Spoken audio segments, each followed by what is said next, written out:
आपला जो काही पॉडकास्ट ऐकतात लोक, एक गोष्ट अशी होते की आतापर्यंत कोणी कोणी बिझनेस केलेत किंवा कुठल्या ना कुठल्या तरी क्षेत्रामध्ये त्यांना अपयश आले, मग ते एज्युकेशन असेल, करिअर असेल. करेक्ट. आणि आता ह्या लोकांना पुन्हा नव्याने जर सुरुवात करायची झाली तर त्यांच्या काय स्टेप्स असल्या पाहिजेत, ह्या गोष्टी जर चेक केल्या तर कदाचित जो आतापर्यंत त्यांचा फेलियर आलाय तो सक्सेस मध्ये कन्वर्ट होण्यासाठी त्यांना मदत होऊ शकते. डेफिनेटली न्यूमरोलॉजी याच्यात मदत करू शकते की तुमचा पॅटर्न, आता तुम्हाला जसं तुम्ही म्हणालात की कंटिन्युअस त्यांना सक्सेस मिळत नाही किंवा त्यांना ऑब्स्टॅकल्स येतात, तर त्यांना त्यांचा पॅटर्न कळलाय की बाबा मी हे करतोय पण मला यश मिळत नाही. सो आपला कुठे ना कुठेतरी पॅटर्न चुकतोय. बरोबर आहे. राईट. सो जेव्हा आपल्याला कळतं की ह्या नंबर्सवरनं की तो पॅटर्नच चुकीचा त्यांनी पकडला, विकनेसचे नंबर्सच बॅलन्स करत नाही, तिकडे प्रॉब्लेम येतो, तर न्यूमरोलॉजीवरनं आपण ह्या सगळ्या गोष्टी चेक करूच शकतो.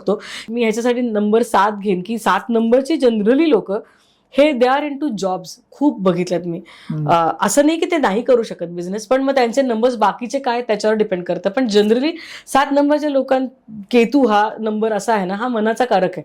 तर ह्या लोकांना एक 9 to 5 जॉब करून मी माझं आयुष्य जगीन, अशा टाईपची लोक असतात.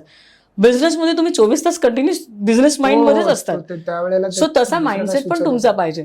तर तुमचा तो नंबर तसा माइंडसेटचा आहे का हे माहिती असणं फार गरजेचं आहे. नाहीतर तुमचा नंबर तसा नाहीये आणि तुम्ही तरी पण त्याच्यावर काम करताय, तर मग it will be very difficult की टू मॅनेज एव्हरीथिंग. मग असे पण लोक बघितले मी 7 नंबरचे की त्यांचा बिझनेस आहे पण त्यांचा सीईओ किंवा त्याचा चालवतो बिझनेस वेगळंच कोणीतरी, he is into office, he is not doing anything. पण अशी माणसं त्यांनी ठेवलीत की माझा बिझनेस खूप छान चालतो. सो असं त्याला पर्याय आहेत. आपण ते पर्याय नक्कीच शोधू शकतो न्यूमरोलॉजी थ्रू.